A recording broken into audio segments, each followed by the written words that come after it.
Hello दोस्तों, Hindi mirror पर फिर से आपका स्वागत है। दोस्तों, आज के वीडियो का जो आपका विषय है वह है छंद। इसमें छंद में हमने आपके लिए 25 क्वेश्चंस लिए हैं जो बहुत ही इम्पोर्टेंट आपके क्वेश्चंस जाने वाले हैं। आप सभी क्वेश्चंस को देखना।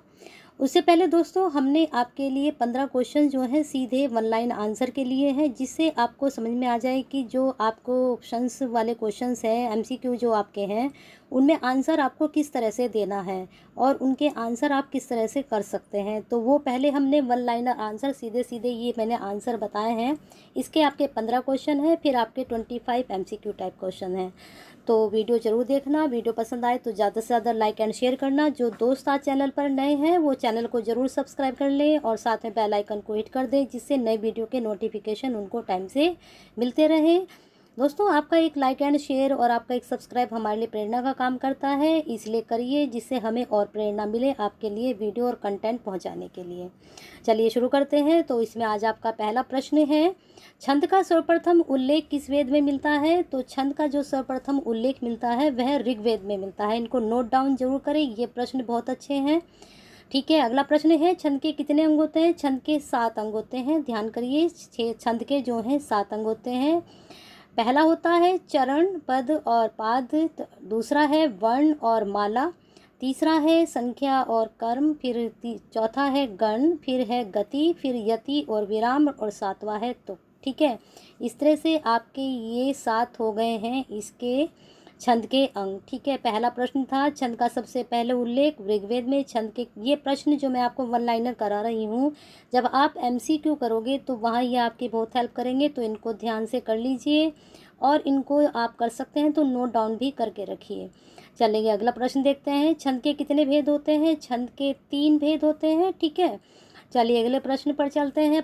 दोहे और रोले को क्रम से मिलाने पर कौन सा छंद बनता है? तो दोहा और जो रोला छंद है उनको अगर हम क्रम से रखेंगे तो कौन सा छंद बनेगा? कुंडलिया छंद बनेगा।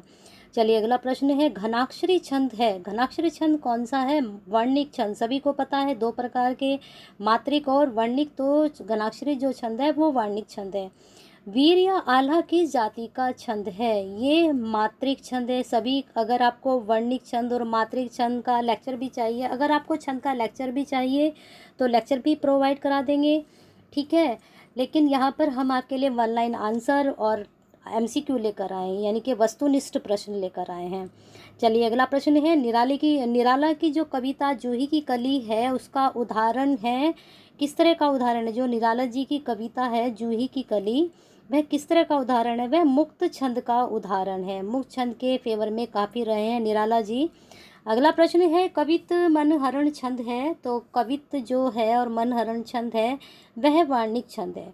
चलिए अगला प्रश्न, तोटक छंद है। तोटक भी वर्णिक छंद ही है। वर्णिक और जो मात्रिक छंद है वो मुझे पता है, मुझे लगता है कि आप सभी को पता होगा कि वर्णिक और मात्रिक छंद कैसे होते हैं। अहीर छंद क्या है? अहीर छंद को बोलते हैं सममात्रिक छंद। चलिए अगला प्रश्न पर, वीर या आला छंद है। वीर या आला छंद में अभी ये ऊपर भी आया था प्रश्न, तो वह है सममात्रिक छंद। और वीर आला छंद में यहाँ पर आपने क्या पढ़ा था? मात्रिक छंद। और यहाँ पर भी वही प्रश्न ये रिपीट हो चुका है, वीर या आला छंद। चलिए अगला प्रश्न, चौपाई के प्रत्येक चरण में मात्राएं होती हैं। कितनी मात्राएं होती हैं? 16। चौपाई के, ध्यान रखना, चौपाई के प्रत्येक चरण में 16 मात्राएं होती हैं।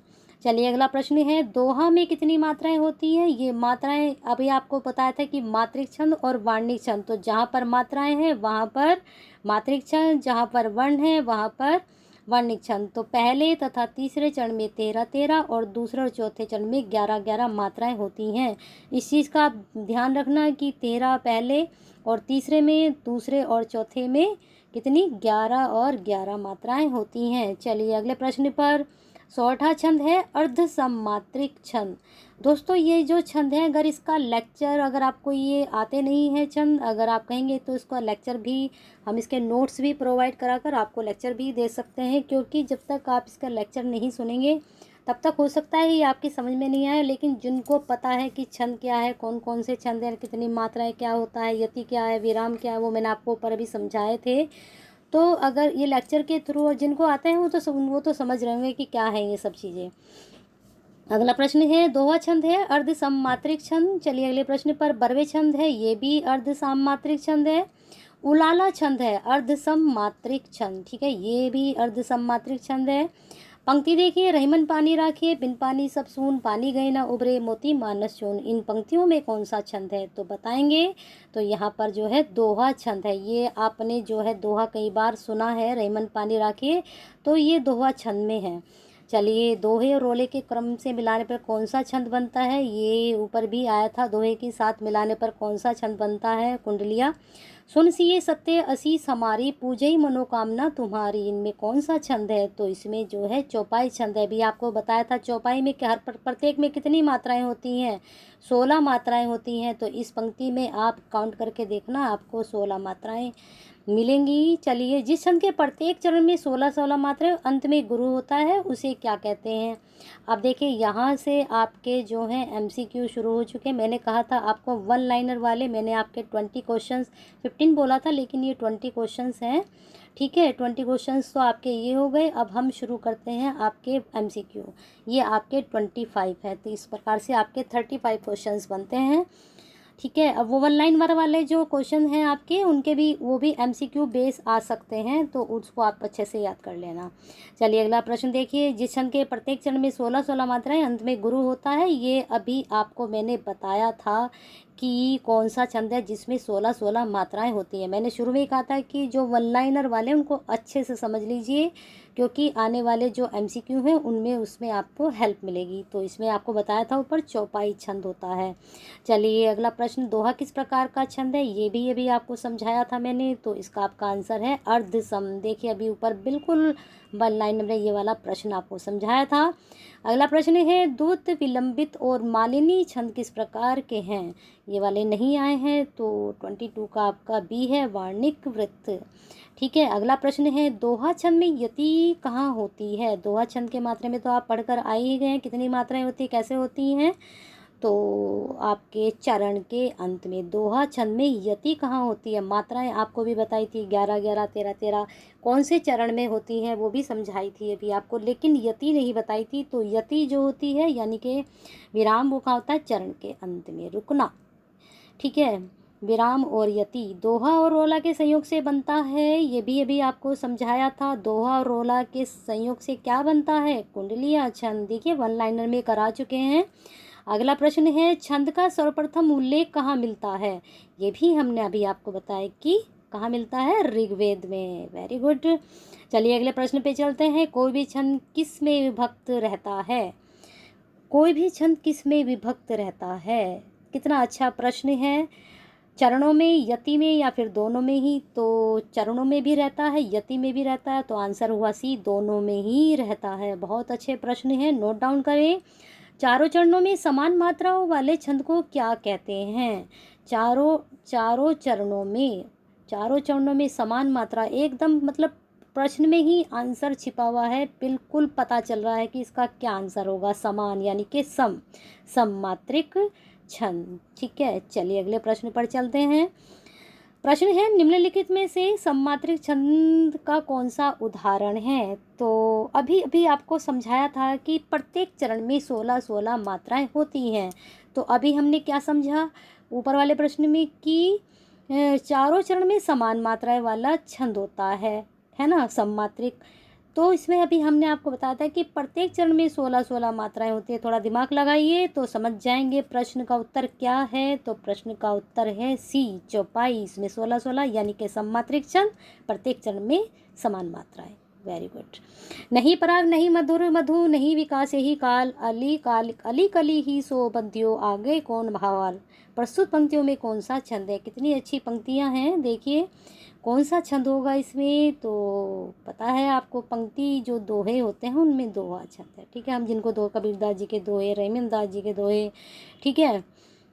सुनो सिए सत्य असीम हमारी, पूजई मनोकामना तुम्हारी। हुआ कितनी अच्छी लाइन है, बहुत सुंदर लाइन है। प्रस्तुत पंक्ति में कौन सा छंद बताना है, तो 26 का है चौपाई, ठीक है। कितनी अच्छी पंक्तियाँ कहाँ से ली गई हैं ये वाली चौपाई।